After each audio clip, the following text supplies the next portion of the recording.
Boa noite, turma. Aqui é a professora Thaís. Eu estou gravando esse vídeo para fazer a correção do exercício número 6, que trata aí sobre a primeira lei de Mendel. Então, acompanhe comigo a correção desse exercício. A primeira questão diz o seguinte: leia as afirmações abaixo relativas à transmissão dos caracteres na reprodução sexuada. Lembrando que a reprodução sexuada é aquela em que há troca de material genético. Eu vou ter dois indivíduos e eles vão trocar gametas. A primeira afirmação dessa questão diz o seguinte: os caracteres, ou seja, as características, são transmitidas dos pais para os filhos devido a informações contidas no sangue dos pais, que se concentram no esperma do homem e nas excreções vaginais da mulher. Essa primeira afirmação está correta? Não, tá? Não está correta. Por quê? Apesar dos caracteres serem transmitidos de pais para filhos, as informações referentes a essas características, elas não estão contidas no sangue dos pais, e sim no DNA dos pais. E esse DNA, especificamente, ele vai estar concentrado nos gametas, né, tanto masculino como feminino. No caso do homem, seriam os espermatozoides, e no caso das mulheres, o DNA estaria lá no ovócito, tá? No gameta feminino. Então, essa primeira afirmação aqui está incorreta em função disso.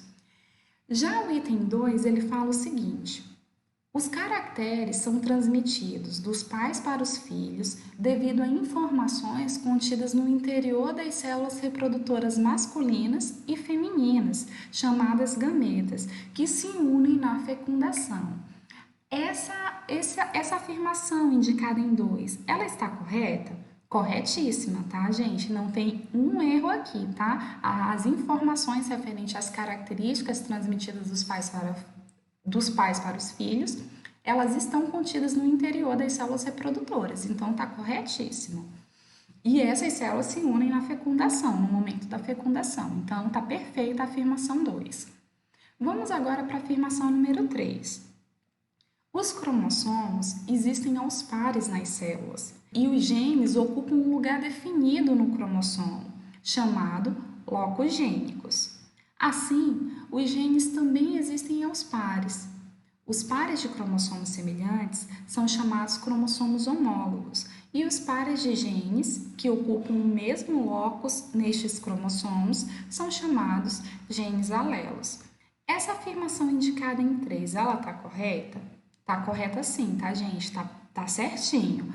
Os cromossomos, eles existem aos pares, lembrando que na célula humana a gente tem 46 cromossomos ou 23 pares de cromossomos, tá? Esses cromossomos que ficam em pares, eles são chamados de homólogos, tá? E os genes que estão contidos neles, eles também existem aos pares e eles são chamados aí de genes alelos, tá? Então, a afirmação número 3 está certinha.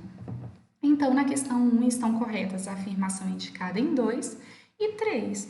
Você vai ver aqui quais das alternativas está falando que apenas 2 e 3 estão corretas. No caso, seria aqui a letra B. Então, a resposta da questão 1 é a letra B. Vamos agora à questão número 2. Com relação à primeira lei de Mendel, analise as proposições abaixo. 1.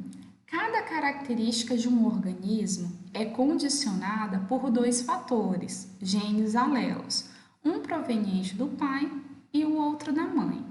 Essa afirmação indicada em 1 está correta? Corretíssima, tá? Para cada característica do nosso corpo, eu vou ter dois genes alelos. Um é proveniente do pai e o outro é proveniente da mãe. Então, tá corretinha essa questão, essa afirmação número 1. Vamos agora para a afirmação número 2.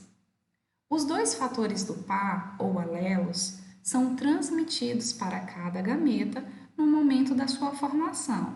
Tá correta essa afirmação indicada em 2? Não, tá? Por quê? Porque no momento da formação dos gametas, os pais, eles nunca transmitem o par de alelos, ou seja, os dois alelos. Os alelos na formação dos gametas, eles vão se dividir, eles vão se separar. Um vai para um gameta e o outro vai para outro gameta, tá? Então, na formação dos gametas, os pais nunca transmitem, eles nunca vão transmitir o par de alelos, tá? Sempre vai transmitir um deles apenas. Então, a afirmação indicada em 2 está incorreta. Número 3. Com a união dos gametas na fecundação, o par de alelos para cada característica é reconstituído.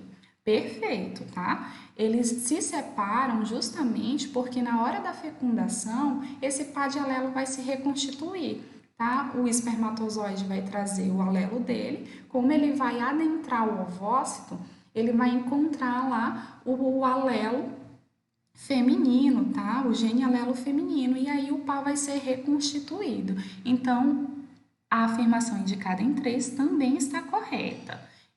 4. No momento da formação dos gametas, os alelos se separam, indo apenas um para cada gameta. Exatamente, foi até o que eu tinha explicado anteriormente, né? Tá certinho a questão número 4 também. No momento da formação dos gametas, os alelos se separam. E aí, na hora da fecundação, esses alelos vão se reencontrar, formando os pares novamente. Então, por enquanto, estão corretas a questão 1, 3 e 4, afirmação, desculpa, 1, 3 e 4. 5. Um alelo do par é transmitido dependente da sua manifestação. Está correta essa afirmação em 5? Não. Por que não está correto? Apesar de apenas um alelo do par ser transmitido, isso independe da sua manifestação.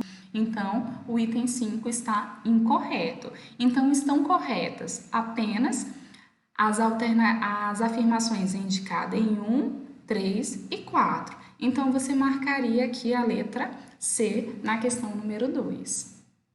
Questão 3 agora, né? Vamos até baixar um pouquinho aqui a questão 3. E vamos ver agora. Se cruzarmos dois gatos, sendo ambos heterozigóticos, ou seja, azão, azinho, obteremos o quê? Ele quer que você faça o cruzamento entre dois gatos. Ele já te deu o genótipo desses gatos. Ambos são heterozigóticos. Ou seja, ele vai ter esse genótipo aqui, ó, azão, azinho. O que significa o A maiúsculo? O A maiúsculo, ele sempre vai representar o alelo dominante. E o A minúsculo sempre vai representar o alelo recessivo. Quando eu tenho um alelo dominante fazendo o par com um alelo recessivo, eu tenho aí um genótipo que a gente chama de heterozigoto, tá? Eu vou ter um gene heterozigoto. Então, vamos fazer o cruzamento. Como é que faz esse cruzamento? Vamos relembrar aí, tá? Você vai colocar aqui primeiro o genótipo dos pais, dos gatos.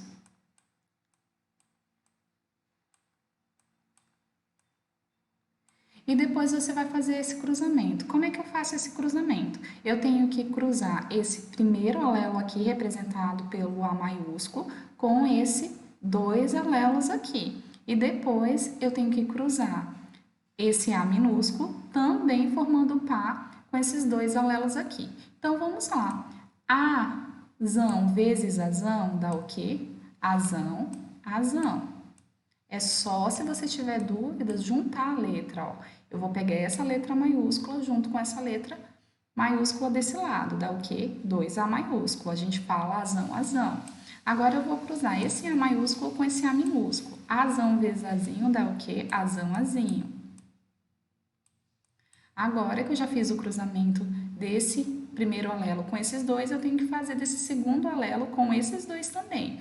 Azinho vezes azão dá o quê? Eu ouvi vocês falarem aí, azinho, azão, mas a gente sempre põe a letra maiúscula na frente, então fica azão, azinho. E azinho vezes azinho dá o quê? Azinho, azinho. Então, a gente, desse cruzamento de dois gatos heterozigóticos, eu posso ter esses possíveis resultados, tá? Azão, azão, azão, azinho, azão, azinho ou azinho, azinho. Desse cruzamento, obteremos, letra A, apenas indivíduos azão-azinho. É verdade, desse cruzamento eu só vou ter indivíduos azão-azinho? É errado, né? Eu posso ter indivíduos azão-azão, azinho-azinho, então você já vai excluir a letra A. Letra B, indivíduos azão-azão e azão-azinho na proporção de 3 para 1, respectivamente. É verdade, gente, que desse cruzamento eu vou ter indivíduos azão-azão na proporção 3, ou seja, eu vou ter 3 azão aqui? Não, né? Eu só tenho uma possibilidade de vir aí azão-azão. Então, essa proporção aqui ela já estaria errada. Então, você já ia excluir aí a letra B. C. Indivíduos azão-azão e azinho-azinho, eu tenho na proporção 2 para 1. Eu vou ter duas possibilidades, desse cruzamento aqui, eu tenho duas possibilidades de ter azão-azão? Não, né? Eu só tenho uma possibilidade e uma também de ter azinho-azinho, então já estaria incorreta. Indivíduos azão-azão, azão-azinho e azinho-azinho, eu tenho as 3 possibilidades. Na proporção de 1 para 2, azão-azinho, e 1, respectivamente. Tá certinho, tá, gente? A letra D tá correta. Questão 4. Considere os seguintes cruzamentos para a ervilha, sabendo que Vzão representa o gene que determina a cor amarela dos cotilédones e é dominante sobre o alelo Vzinho, que determina a cor verde. Então, aqui no enunciado da questão, ele já faz algumas afirmações importantes que a gente tem que anotar. Ele fala que o V maiúsculo vai representar a cor amarela, tá? E o V minúsculo vai representar a cor verde. Então, você tem que anotar. Aí, na questão 4, ele te dá 3 linhagens, né? Ou seja, 3 cruzamentos. Na primeira linhagem, ele quer que você cruze 2 pés de ervilhas que vão ter esses genótipos aqui. O primeiro pé vai ser Vzão, Vzão, cruzando com um outro pé Vzinho, Vzinho. O segundo, ambos os pés de ervilhas são heterozigotos, né? Vão ser Vzão, Vzinho. E em 3, ele vai cruzar um pé de ervilha heterozigoto, Vzão, Vzinho, com um outro Vzinho, Vzinho, né? Um pé de ervilha heterozigoto e que, portanto, pode produzir vargens com sementes amarelas e com sementes verdes, pode resultar de quais cruzamentos? Então, ele quer que você faça esses cruzamentos e verifique de quais desses cruzamentos eu posso ter um pé de ervilha heterozigoto, ou seja, Vzão, Vzinho. Então, vamos ver. Vamos ver aí, a gente tem que fazer o primeiro cruzamento. Vamos começar aqui pelo primeiro. Vamos fazer aqui o cruzamento. Vzão vezes Vzinho. Você já aprendeu a fazer esse cruzamento. Então, você vai cruzar. Vzão com Vzinho dá o quê? Vzão, Vzinho. Vzão com Vzinho dá o quê? Vzão, Vzinho. Ok, agora vamos para esse aqui. Vzão com Vzinho dá o quê? Vzão, Vzinho. Vzão com Vzinho dá o quê? Vzão, Vzinho. Desse cruzamento na primeira linhagem, todos os descendentes vão ser heterozigotos, tá? Então, o item 1, ele vai produzir aí descendentes pés de ervilhas heterozigotos. Incluiria ele no resultado. Se você for para as alternativas, se tiver alguma opção que não está mostrando o item 1, você já poderia eliminar. Então, aqui você já daria para você eliminar a letra B, C e D, porque na letra B fala que apenas do cruzamento 2 eu posso obter indivíduos heterozigotos, e você já viu que o cruzamento 1, ele fornece aí indivíduos heterozigotos. O C fala que apenas do cruzamento 3 eu poderia obter indivíduos heterozigotos, e você já viu que o do cruzamento 1 eu também obtenho. E A letra D vem falando que é apenas 2 e 3. Então, você já poderia eliminar a letra B, C e D. Você só ficaria com a letra A e E. Vamos ver agora se a linhagem 2, ela fornece aí também, ela pode fornecer descendentes heterozigotos. Você vai pegar e vai escrever aqui. Vzão, Vzinho, vezes Vzão, Vzinho. Vai fazer o cruzamento. Vzão com Vzão dá o quê? Vzão, Vzão.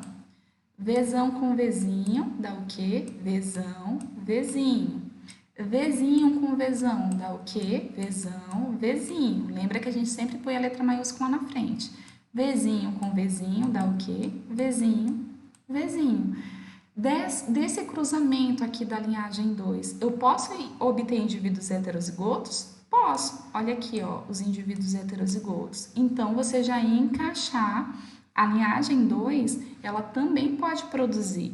Se você olhar na questão, você já achou a resposta, porque você tinha ficado só em dúvida entre a questão A e E. Só que a questão A vem falando que apenas do cruzamento 1 é que eu obtenho indivíduos heterozigotos. E você já viu que do 2 também. Então, a resposta seria a letra E, né? Mas vamos ver aí.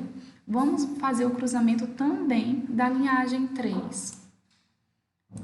Vzão, Vzinho, vezes Vzinho, Vzinho. Vamos ver se ele gera indivíduos heterozigotos. Vzão com Vzinho dá o quê? Vzão, Vzinho. Vzão com Vzinho dá o quê? Vzão, Vzinho. Vzinho com Vzinho dá o quê? Vzinho, Vzinho. E Vzinho com Vzinho dá o quê? Também Vzinho, Vzinho. Então, eu tenho aqui duas possibilidades do cruzamento da linhagem 3 de vir, né? Eu tenho 50% de chance de vir indivíduos heterozigotos na linhagem 3. Assim, você confirma, né, que a questão E é a correta. Assim, a gente encerra o exercício número 6, tá, gente? Uma boa noite e até mais.